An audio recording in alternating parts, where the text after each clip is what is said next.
Hello বন্ধুরা, সকলে কেমন আছো? আশা করি সবাই ভালো আছো। এসো আজকের রেসিপিটা শুরু করা যাক। রেসিপিটি হলো চিকেন পকোড়া। চলেন উপকরণগুলো দেখে নিই।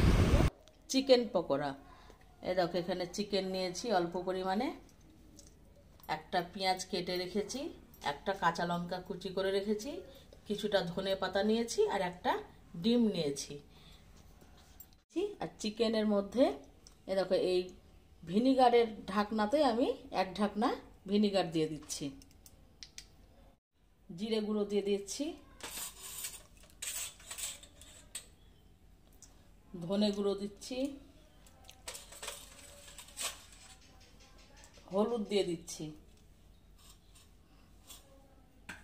কাশ্মীরি লঙ্কার গুঁড়ো দিচ্ছি,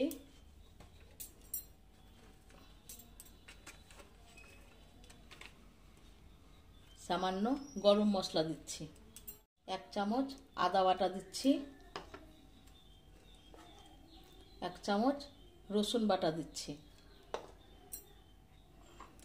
আর এটার মধ্যে দুটো কাঁচা লঙ্কা আর একটা পেঁয়াজ আমি মিক্সিতে বেটে রেখেছি, এটা এখন এর মধ্যে আমি দিয়ে দিচ্ছি।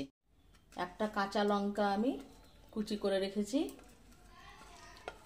আর একটা পেঁয়াজ কেটে রেখেছি কুচি করে,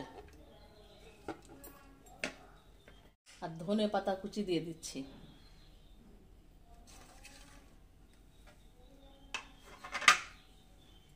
একটা ডিম আমি ফাটিয়ে এর মধ্যে দিয়ে দিচ্ছি। আমি একসাথে ম্যারিনেট করে রেখে দেবো, যে ভাজার সময় তখন আমি কর্নফ্লাওয়ারটা দেবো। এখন কর্নফ্লাওয়ার দেবো না, এটাকে আমি 1 ঘন্টা মতো রেখে দেবো। তারপর ফিরে এলাম, এবার আমি ভাজার সময় কর্নফ্লাওয়ার দিয়ে দিচ্ছি। কর্নফ্লাওয়ারটা 2 চামচ মতো আমি দিয়ে দিচ্ছি। কর্নফ্লাওয়ার দিয়ে আমি মেখে নিয়েছি। এবার দেখো গ্যাসের মধ্যে আমি একটা কড়াই বসিয়ে দিয়েছি, কড়াইয়ে সরষের তেল দিয়ে দিয়েছি। তেলটাও আমার গরম হয়ে গেছে, ওই গরম তেলের মধ্যে আমি এগুলোকে এবার একটা একটা করে দিয়ে দেব, দিয়ে ভেজে তুলে নেব। তোমাদেরকে বলছি সবসময়তেই বন্ধু, এর আগেও বলেছি আজকেও বলেছি, আমি লোহার কড়াইয়ে ভাজছি। লোহার কড়াইয়ে ভাজলে তলাতে লেগে যায় না, তার জন্য আমি লোহার কড়াইয়ে ভাজছি। গ্যাসের আঁচটাকে মিডিয়াম করে দেবে, না তো ওপরটা পুড়ে পুড়ে যাবে, ভিতরটা কাঁচা হয়ে থাকবে। চিকেনগুলোকে আমি উল্টে পাল্টে লাল লাল করে ভেজে নেব। দেখো এক পিঠ ভাজা হয়ে গেছে, আর এক পিঠ আমি উল্টে দিচ্ছি। এরকম লাল লাল করে ভাজবো, চায়ের সাথে বিকেলবেলায় খাবে, খুব ভালো লাগবে চিকেন পকোড়া। আর বন্ধুরা এখানে আমি বিনা হাড়ের আমি নিয়েছি চিকেন, নিয়েছি বোনলেস চিকেনগুলো, হাড়গুলো বাদ দিয়ে নিয়েছি। বাড়িতে আমি ছোট ছোট পিস করে নিয়েছি। এরকম আরেকটু হবে। চিকেন পকোড়াগুলো আমার ভাজা হয়ে গেছে।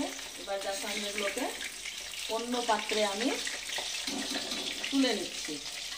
সব সময়তে বন্ধু রেস্টুরেন্টে যাওয়ার সময় থাকে না, হাতে সবসময় পয়সাও থাকে না, তার জন্যে এরকম করে বাড়িতে বানিয়ে খাবে চায়ের সাথে, এটাও ভালো লাগবে খেতে। ওই আগের মতোই আবার আমি একইভাবে ওই রকম করে আবার ভেজে নেব সবগুলোই।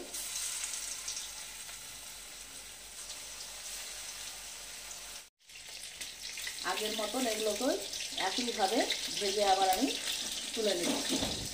Chicken pakora ready. এবার চা হয়ে গেলেই শুরু করে দেব।